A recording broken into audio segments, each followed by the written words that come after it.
Merhaba arkadaşlar, ben Gökçe, kanalıma hepiniz hoş geldiniz. Bugün Harry Potter kitaplarında olup da filmde olmayan 10 tane detayı açıklayacağım sizler için. Harry Potter serisinin büyülü evrenini birçoğumuz seviyoruz ve birçoğumuz da izledik. Filmlerin ve kitapların da yeri aslında hepimiz için çok ayrı. Fakat ben filmleri izlemeden önce kitapları okumuş bir Potterhead olarak elbette kitapları tercih ediyorum. Ama tabii ki filmlerde kitabın normal yazı karakteri olduğu için çok fazla kendimiz iç dünyamızda düşünemesek de filmleri izledikten sonra kitapta okuduğumuz şeyler kafamızda birazcık oturmuş oluyor. Halihazırda filmlerin süre sıkıntısından dolayı bir olayı var. Yani kitapta öyle bir süre sıkıntısı yok. Bazı yerleri de filmlerde kesmişler. Mesela birincisi Snape'in iksir bulmacası. Şöyle bir şey yazıyor. Kalmak istemiyorsan burada sonsuza kadar 4 ipucu verelim, kolaylık olsun diye. Bu da bizlerden sana çok güzel bir hediye. Birincisi, kendini boyuna gizler zehir. Isırgan şarabının sol yanına çekilir. İkincisi, başkadır uçlardaki şişeler. İçme onları ölmek istemiyorsan eğer. Üçüncüsü, boyları değişiktir hepsinin. Bir zararı dokunmaz cücesinin devinin. Dördüncüsü, hem sağdan hem soldan ikincisi. Başka bir boydadır ama aynıdır cinsi. Serinin ilk filmi olan Harry Potter ve Felsefe Taşı'nda Harry, Hermione ve Ron felsefe taşını kurtarmak için ve bulmak için öğretmenlerinin hazırladığı bir dizi engeli aşmaya çalışıyorlardı. Filmde sadece şeytan kapanı Profesör Sprout, uçan anahtar Profesör Flitwick, dev satranç tahtası Profesör McGonagall ve kilit aynasını Dumbledore'u görüyoruz aslında. Oysa kitapta Snape'in hazırladığı bir iksir bulmacası da mevcut. Filmde bize bunu göstermemiş.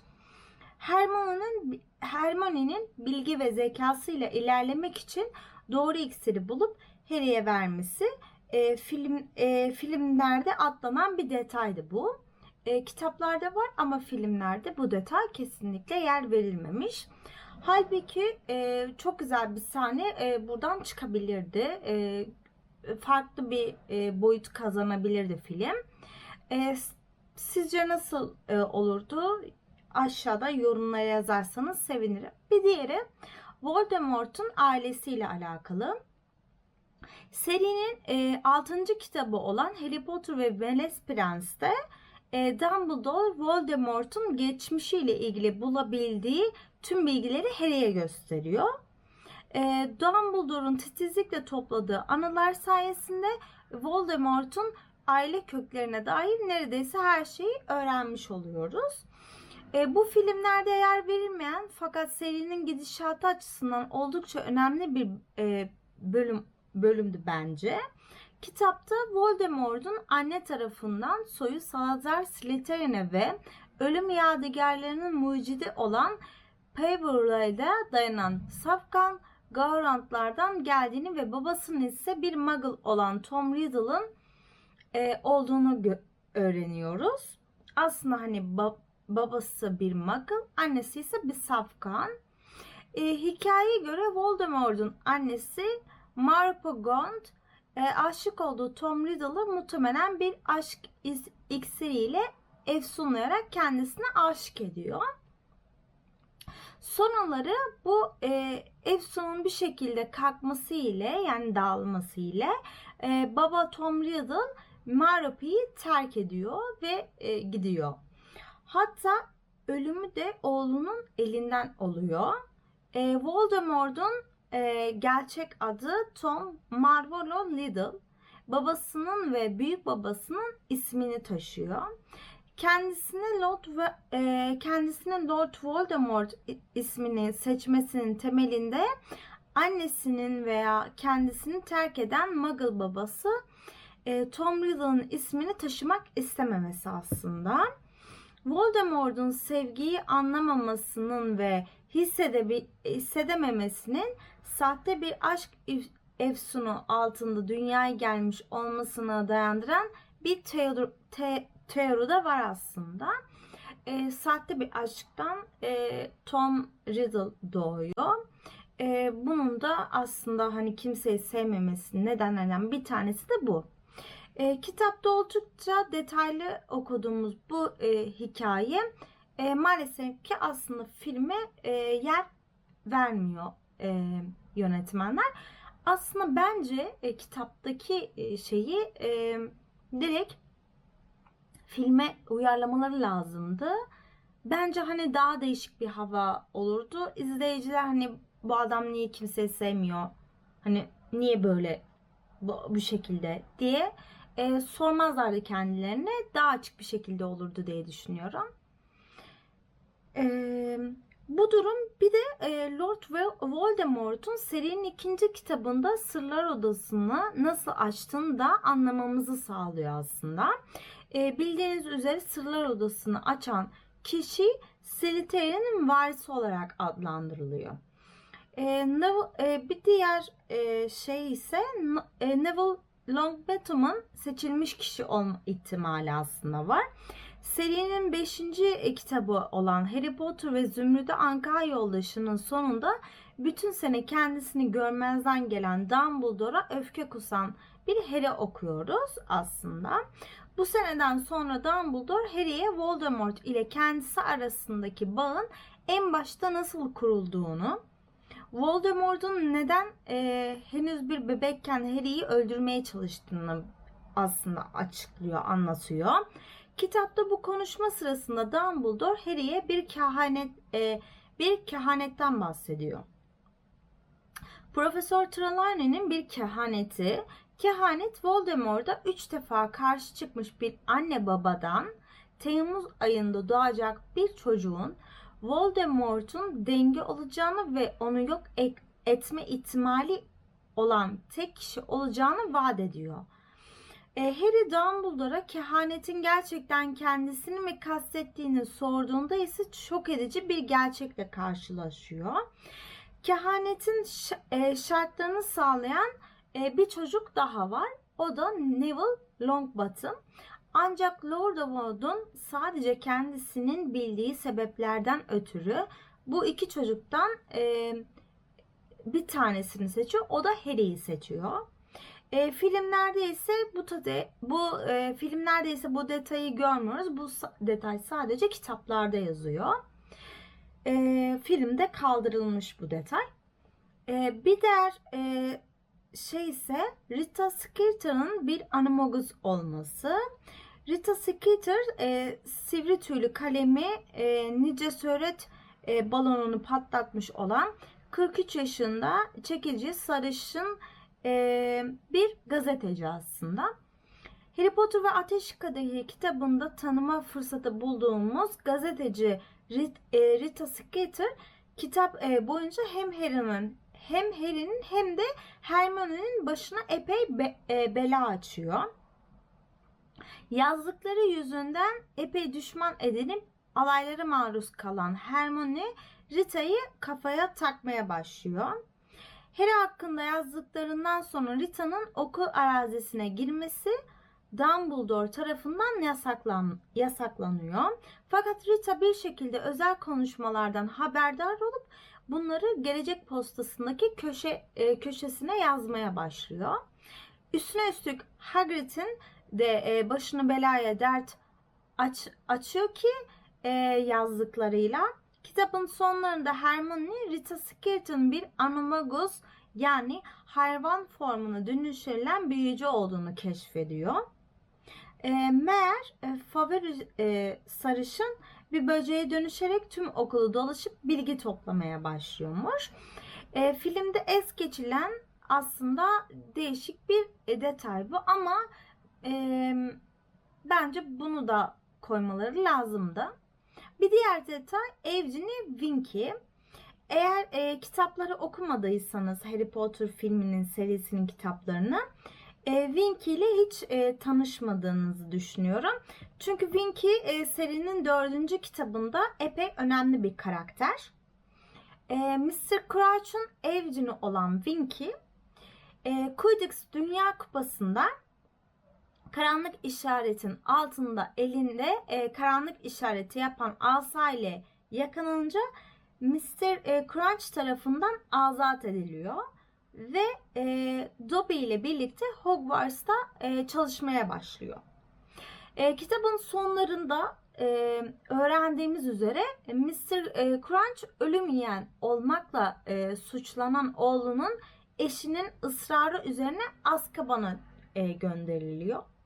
Uzun yıllar boyu evcini Winky'nin göz kulak olduğu genç Barty Crouch'ın gerçekten bir ölüm yiyen olduğunu ve güçlenmekte olan Voldemort'un yardımıyla Deli Göz Moody kılığında Hogwarts'a sızdığını öğreniyoruz. Deli Göz'ün kılığına girmesinin nedenlerinden bir tanesi ise iksir içmeye başlaması. Bu da biçim değiştirmesi anlamına geliyor. Filmlerde Crouch ailesinin hikayesine Winky'ye pek değinilmiyor aslında. Ve neden değinilmiyor onu bilmiyorum ama hani bence değinilmesi lazımdı diye düşünüyorum. Evcinin refahını ilerletme topluluğu var mesela. Hermione'nin Winky ile tanıştıktan ve evcinin çalışma şartlarını öğrendikten sonra bu konuda bir şeyler yapmak için kurduğu bir topluluk var Hermione'nin. Filmlerde ama bunu hiçbir şekilde göremiyoruz. Aslında Ron'un deyimiyle kafayı ev cinliğiyle bozan Hermione ev cinliğinin düzgün çalışma ve yaşam koşullarına kavuşması için oldukça ateşli bir mücadele yürütüyor kitapta. Ama bunu maalesef ki filmde göremiyoruz. Hatta daha da ileri gidiyor Hermione. Gryffindor Kulesi'nin çeşitli yerlerine kendi ördüğü yün şapka ve atkılar ile atkıları saklayarak cinleri özgür bırakma girişiminde bulunuyor kitapta. Ama maalesef ki hani bu filmde buna yer verilmiyor. Bu durum ev cinlerinin bunu hakaret sayması Gryffindor Kulesi'nin tüm işinin Dobby'ye kalması ile aslında sonuçlanıyor kitapta. Fakat Hermione bunu hiç öğrenemiyor.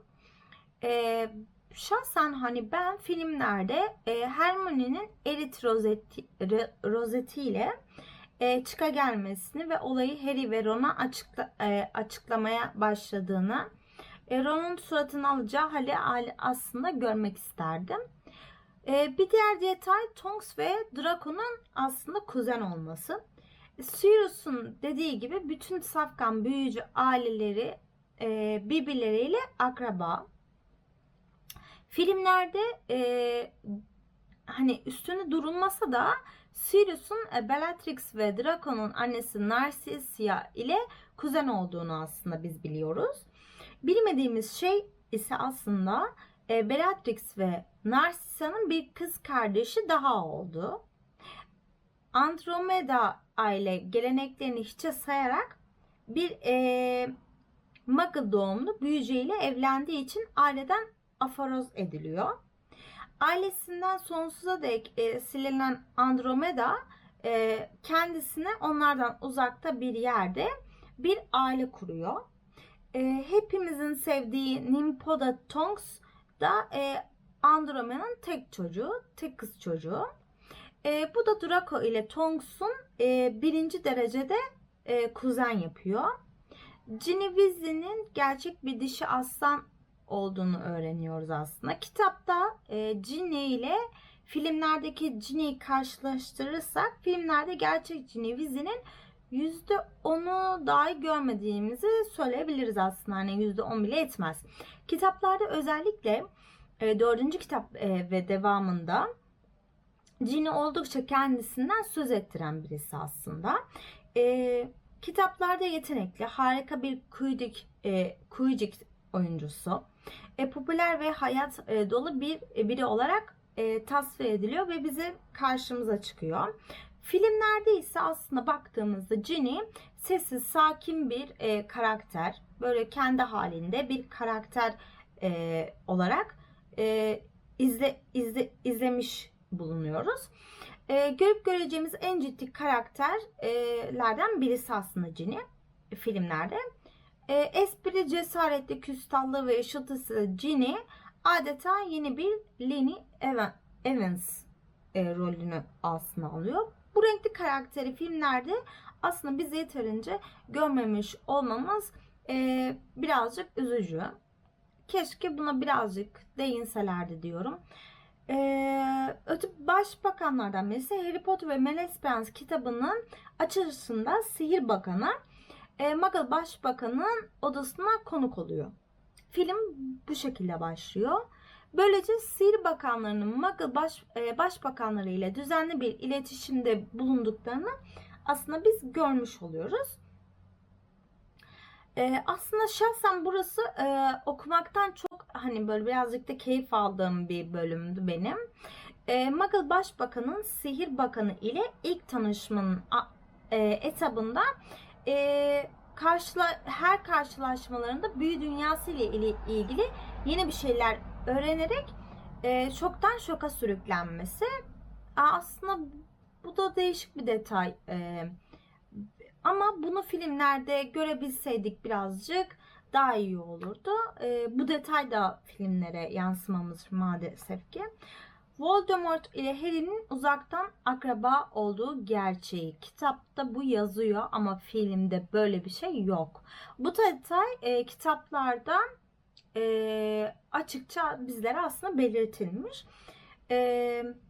Bilgileri aslında toplayınca bunun sonucuna biz varıyoruz. Voldemort'un büyük babası Marvelgaunt ölüm yadigarlarının mucitleri olan Prevail'in soyundan geldiğini öğreniyoruz. Hatta bu yadigarlardan biri olan diriltme taşı bir yüzüğün üzerine takılmış halde parmağında aslında taşıyordu.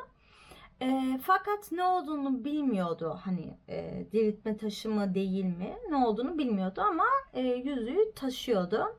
Harry Potter ve Ölüm Yadigarları kitabında anne ve babasının mezarını ziyaret eden Harry Potter Poverill'lerin mezarına denk geliyor. Ölüm Yadigarlarının işareti olan malum üçgen içindeki daire sembolünü bu mezarın üzerinde ilk önce görüyor. Hermione ile birlikte. Çünkü mezarla Hermione ile birlikte gidiyor. Ve zaten o işaretten birkaç tane daha bulmaya başlıyor. Dumbledore'un ona ölüm yadigarlarını bıraktığı gerçeğini keşfettiğinde ise Peverill'ler ile akraba olduğunu aslında fark ediyor. Bu da Harry ile Voldemort'u uzaktan da olsa aslında akraba yapıyor. Belki de hani bu yüzden tam olarak ölemiyordu Lord Voldemort. Ya da hani sadece bu